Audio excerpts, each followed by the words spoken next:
Hey, hello, howdy, how you doing? 7 Days to Die is one of the first games that I put 100 hours into on Steam. Truth be told, aside from one-off challenges every once in a while, I haven't really played the game consistently since Alpha 16. Because of that, I figured what better way to fix this drought than by going full masochist and attempting a single life run. Obviously you read the title and clicked on the video, so you know what I'm talking about.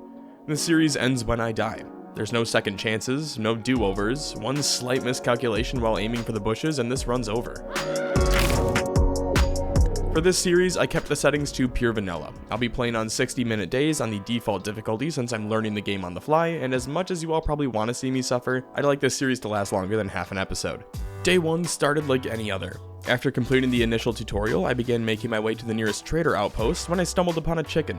Luckily, I'm an expert archer and was able to drop it relatively quickly. Along the way, I stumbled upon an abandoned house with the doors unlocked. After finding a T2 spear, I stepped inside where I encountered my first zombies. Apparently they were former X-Men because one of them quite literally phased through the floor when I stabbed it.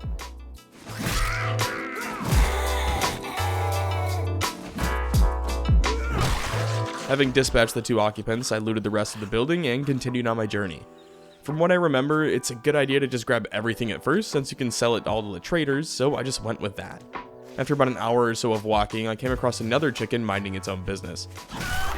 Just a few minutes after slaying my second chicken, I reached Trader Joel's shop.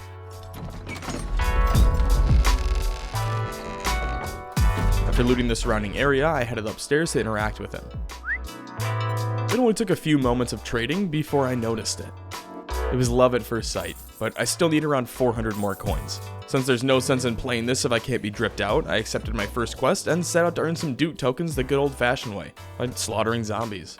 It was around this time that I realized I had unspent perk points, so I took a few minutes to check out my options. I do remember that Miner 69er was always a go-to, so I grabbed that, along with Rule 1 Cardio, shoutout Zombieland, Better Barter, and then swinging back to grab Pack Mule. I think those are good to start with, but I'm also an idiot. Anyway, onto the mayhem.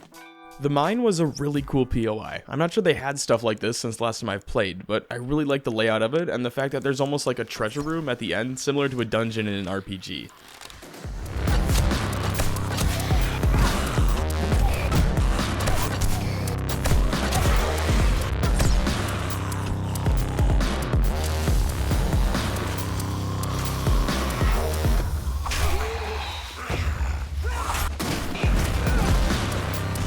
In this instance, after killing all the zombies and reaching the end, I noticed I was on the other side of a suspended elevator shaft and could hop in, loot the weapons and ammo stashes inside. While making my way back to the trader, I took any opportunity I could to work on my aiming, even throwing in a clean 360 double YY shock charge cancel drag scope.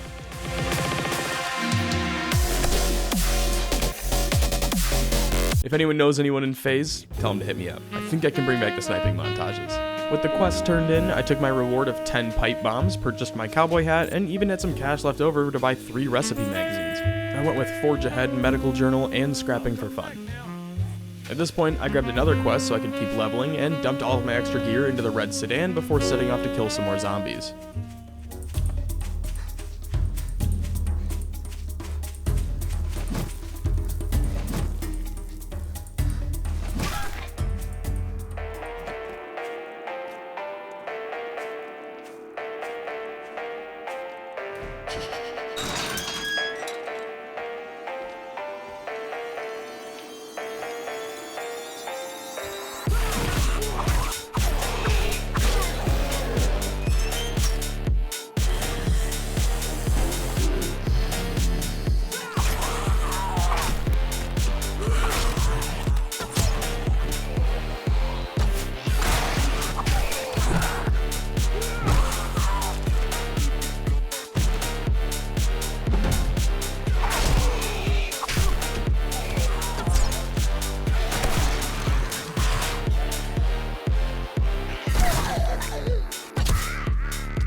Now, I didn't notice it until I was already on my way back, but I actually came pretty close to dying here, with my health dropping to 21 HP.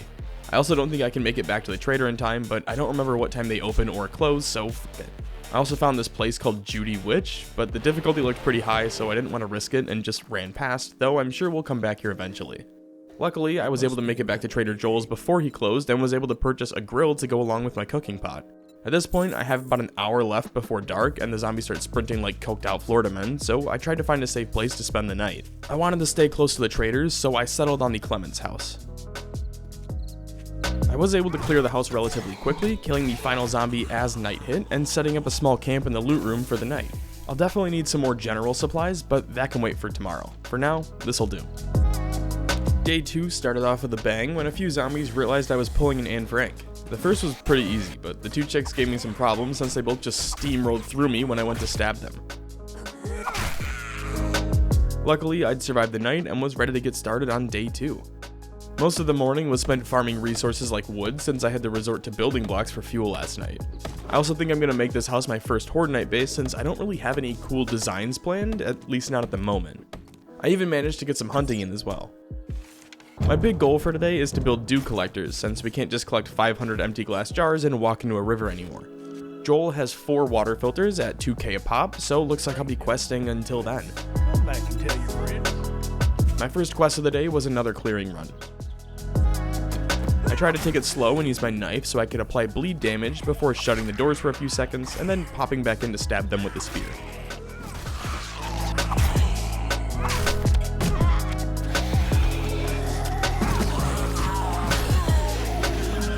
This seemed to work pretty well, and by 10:30 I'd completed the quest, finishing it with the sickest grind straight out of Tony Hawk Pro Skater 2. For my second quest of the day, I chose a fetch quest just over a kilometer away. Now, I'm aware that this is really just running back and forth, so in order to save you from wanting to shove your head in the microwave, here's me leaving Trader Joel's. Here's me chasing a chicken. Here's me getting to the area and retrieving the item.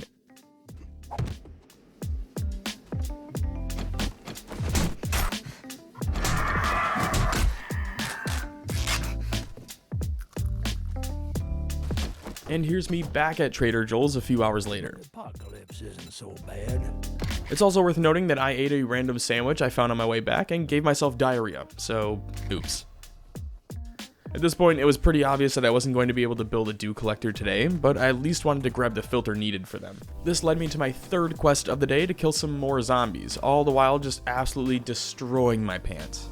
The old church was a really cool aesthetic. It's one of my favorite locations I've seen so far in this short playthrough. That being said, it was still very difficult, at least for me, especially after getting ambushed on the top floor.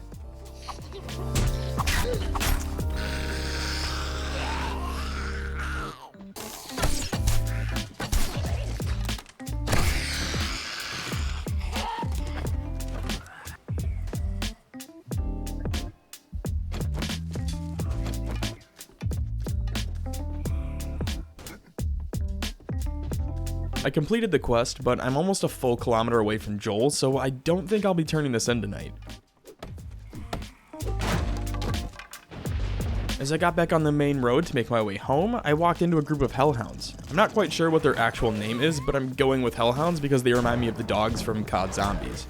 Anyway, that's not the point. The first one almost killed me, and I was lucky enough that the others wandering around didn't notice me right away, which gave me the opportunity to sneak back inside the church and hide out on the top floor.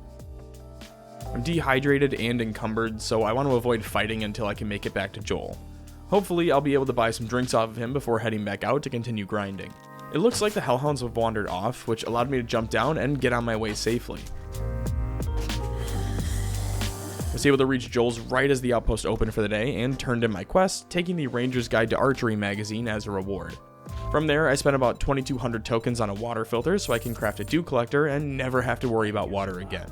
After making a quick pit stop at base to boil some water, I grabbed another clear quest and set out for my target. I don't know about you, but BJ's Gas is a place I want to be, am I right, fellas?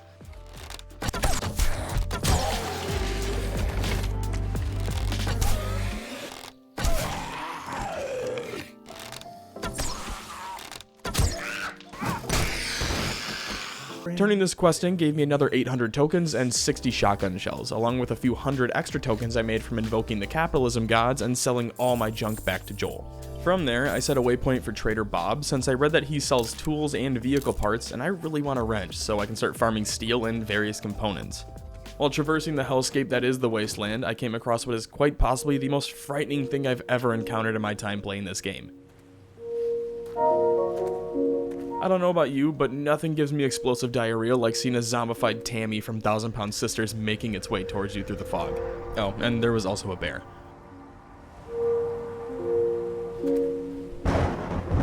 After practically an entire day of traveling, I made it to Trader Bob's. He's located in the desert, which is an awesome biome if you don't mind getting constantly harassed by the zombified vultures. Anyway, he's got a ton of ammo for sale along with some magazines, but we're really just here for the tools. A big reason why I want a wrench so badly is because we can use them to grind for scrap polymers, which I need for a Duke collector. Luckily, Bob Van's Vance Refrigeration has a T2 wrench for sale, but I'm about 600 Dukes short, so I set out to find some shelter for the night, figuring I could just grab a quest the next morning. Just up the road from Bob the Builder's house is the Hog Residence. Even with 2 red skulls and 1 orange, I figured I was equipped enough to clear it out and spend a night here, even if that meant simply hiding out in a bathroom. I made a storage chest, dropped a ton of my gear into it, and got to work clearing the area before the sunset and everything started sprinting at me like I had Taylor Swift tickets.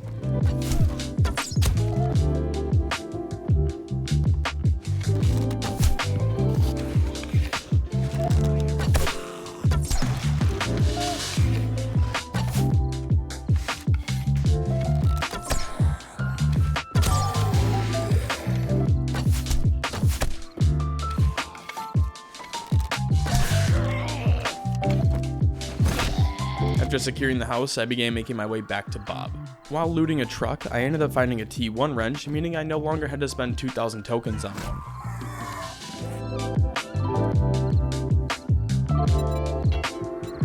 It was around this time in the playthrough that I had a certified bruh moment. While walking back to the trader, I was on my phone watching Unity commit brand suicide and accidentally fell into a massive pit, breaking my leg in the process and leaving me stranded at the bottom here. I wasn't planning on snapping my femur, and as such, didn't have a splint or even the supplies needed to craft a splint on hand. All this to say, I began slowly pulling myself out of the hole and walking towards the trader to hopefully buy supplies before he closed. Given that I only have about 2 hours before we get sprinters, I'm on a tight schedule, so I tried to get to the trader as fast as possible. Unfortunately, Bob didn't have a splint or even duct tape. He did, however, have glue needed to make duct tape to make a splint, so I grabbed some of that. I still need cloth, but there's enough furniture back at the Hog Residence that I should be able to gather everything I need there, provided I make it back without dying first. This was a pretty stress-inducing moment in the playthrough. There's nothing quite like hobbling your way back to a safe house at a toddler's pace while down to your final minutes before everything in a 5-mile radius comes torpedoing at you at first glance. Luckily for me, no more zombies had spawned at the house, and I was able to make it back, gather some cloth, make a splint, and spend the night hiding in the bathroom. Obviously, I had some time to kill during the night, so I tried to be productive and watched a Guns, Nerds, and Steel video, which led me to realize that I'm an idiot for grabbing Pack Mule as a skill. Anyway, I've also realized that I've just been wasting a ton of time, so I'm determined to actually get shit done these next few days. To start, I crafted a shovel and a sledgehammer since they make me feel like a badass. Once I had everything crafted, I set out to wrap up a clear quest while I waited for my leg to heal.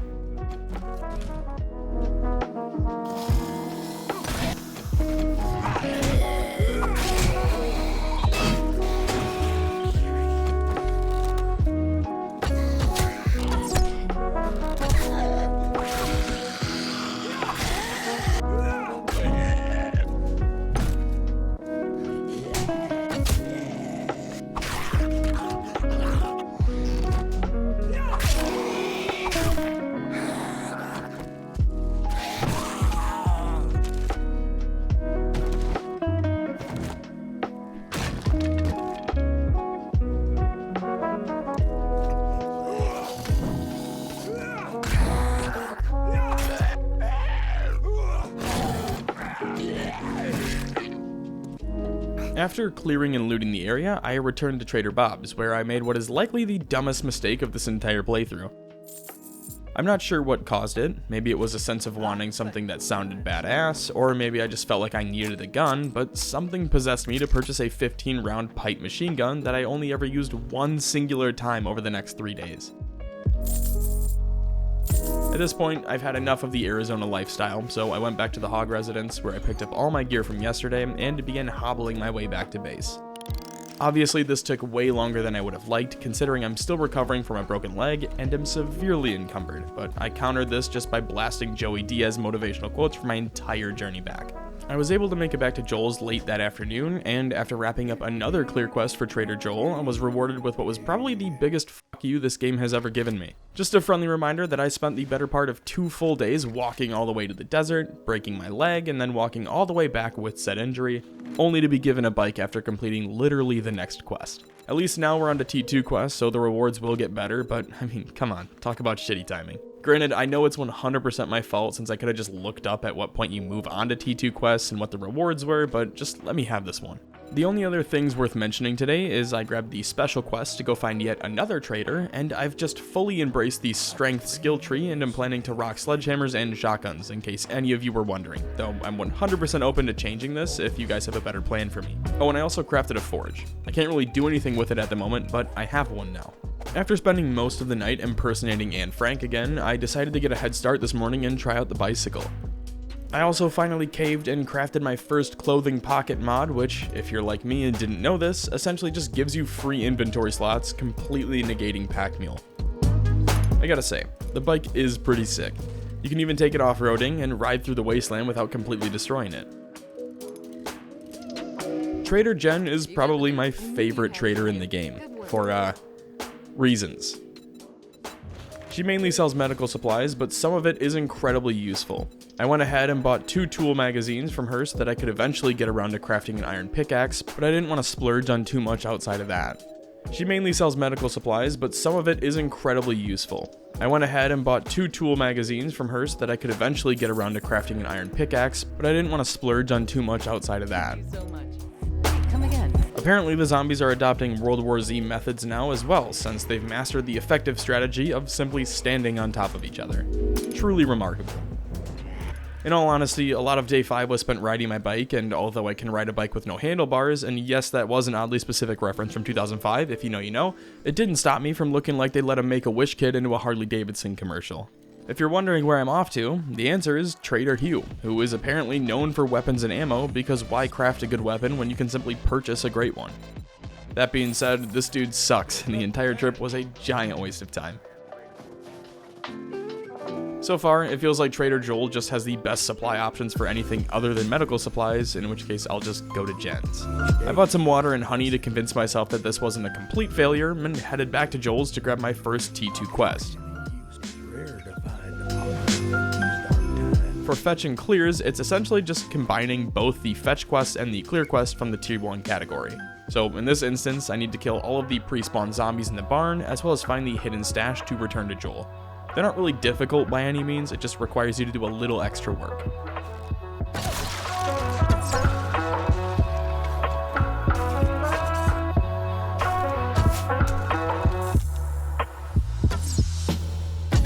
I did find the supplies pretty early on, and ended up spending most of my time trying to fight off 2 jockeys from Left 4 Dead.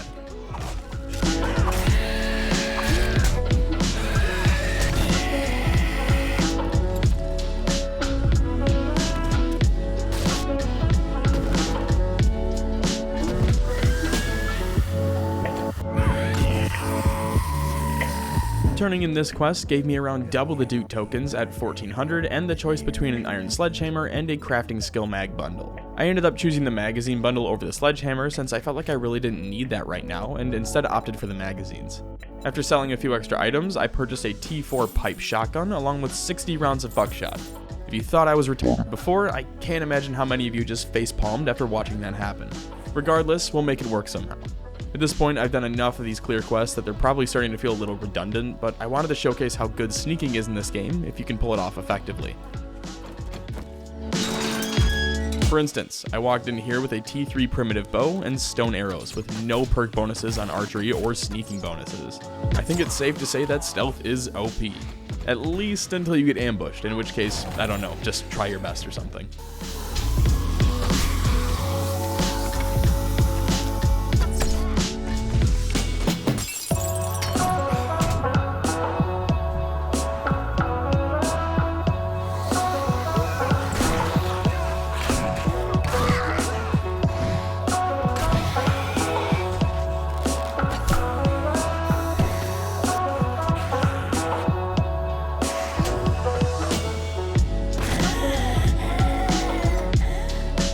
Aside from a few uninvited guests, the night was pretty quiet. That being said, they were a little more difficult than I was expecting, mainly because I have problems maintaining my stamina and ended up getting infected, having to use some honey to get rid of it. I've been trying to use the nights to research popular POIs that I can hit, or just looking up ways I can improve how I play, and during that search I found a potential bookstore a few kilometers away. My big goal for today is to try to find a few bookstores and stock up on magazines before I spend the rest of today and all of tomorrow preparing my Horde Night base.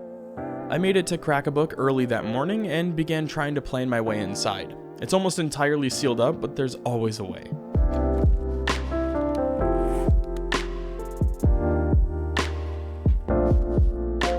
That is, however, assuming I don't get mauled by a bear first. Now, maybe I'm just a grade A dumbass, but for some reason, I felt like I could actually stand a chance against this thing.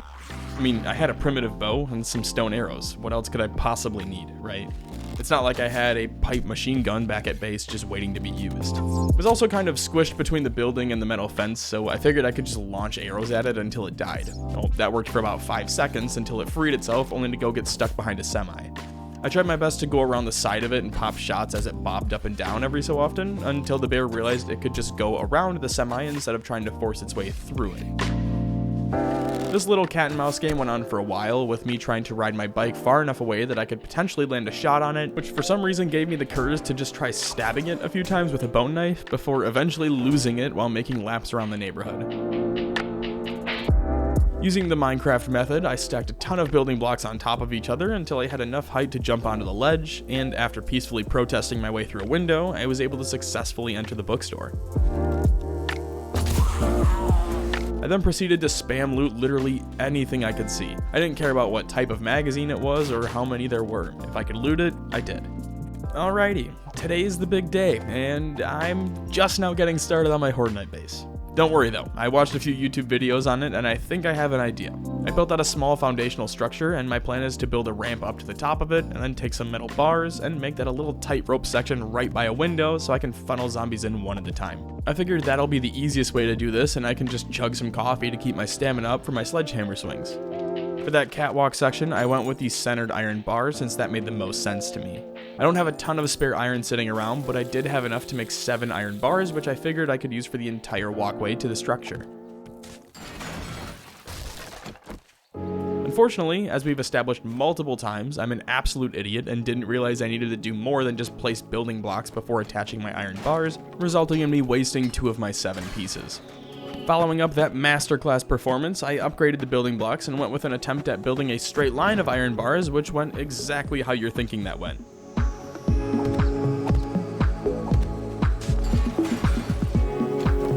On my 3rd attempt, I placed a building block platform every other tile before finally accomplishing my goal of placing the 2 remaining iron bars together.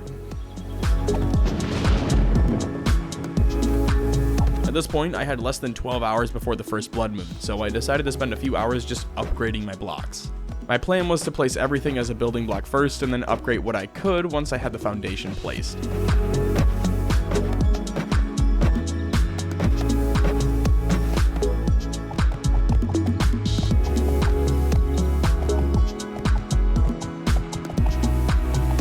After I had everything laid out and had upgraded the important pieces of the structure, I spent the rest of my time moving any Horde Night gear over to the new base. This included my best weapons and ammo that I'd accumulated over the past 7 days, along with any medical supplies and my best food.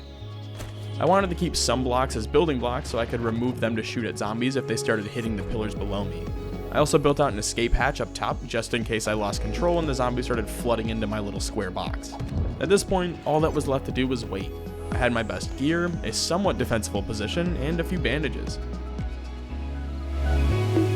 I mainly relied on my T4 stone sledgehammer early on. If I used my heavy swing, it was a one-shot kill with a headshot.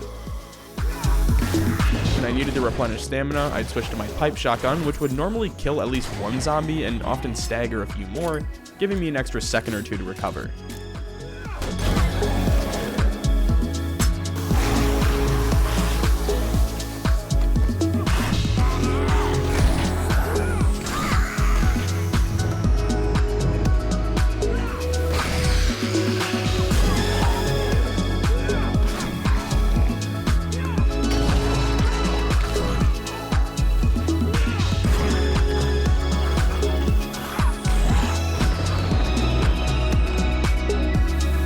Once it got quiet, I decided to head up onto the roof to check out my surroundings. This seemed like a good idea at first, until I immediately fell off the edge, spraining my leg and catching the attention of several nearby zombies. Since I can't get back in through the walkway, the only thing I could think to do was to use some of my spare building blocks and climb back onto the rooftop, allowing me to re-enter through the hatch.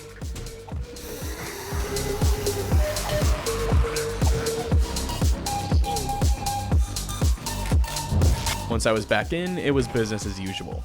I didn't have a splint on me, but I also shouldn't need one as long as I can keep them from breaking through the front entrance.